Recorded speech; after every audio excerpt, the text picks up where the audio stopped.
Hello friends. आज हम लोग ब्लड सर्कुलेटरी सिस्टम पर कुछ चर्चा करते हैं जो कि किसी भी कम्पिटिटिव एग्जाम्स के लिए बहुत ही इम्पॉर्टेंट है। Blood circulatory system in human body, जिसे हिंदी में रक्त परिसंचरण तंत्र कहते हैं। जैसा कि हम लोग जानते हैं, ब्लड हमारे शरीर में मूव कर रहा है, मतलब यह एक जगह स्थिर नहीं है। ब्लड सर्कुलेशन में हमारे कुछ बॉडी ऑर्गन्स हैं जो कि हेल्प करते हैं। इसमें हार्ट, लंग्स, ब्लड वेसल्स इत्यादि आते हैं। ब्लड वेसल्स को हिंदी में रक्त वाहिकाएं कहा जाता है। इसके कुछ एग्जाम्पल्स हैं आर्टरी, वेन।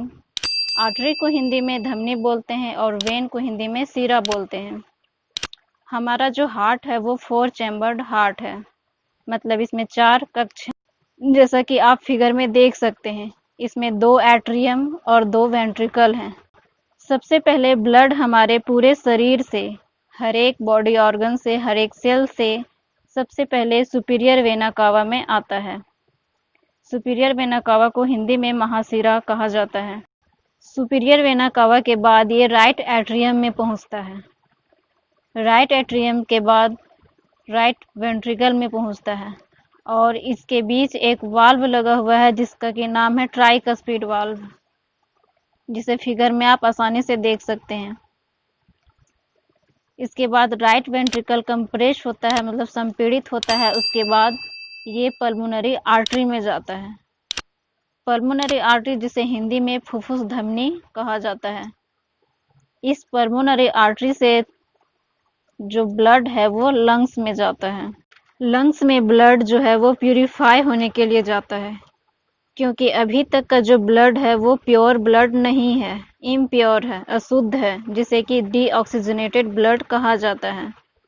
तो क्या होता है कि पल्मोनरी आर्टरी के थ्रू ब्लड जो लंग्स में गया वो प्यूरिफाई होता है, और प्यूरिफाई होने के बाद पल्मोनरी वेन, जो कि आप फिगर में देख सकते हैं, लेफ्ट एट्रियम से अटैच है, उसके थ्रू लेफ्ट एट्रियम में आता है।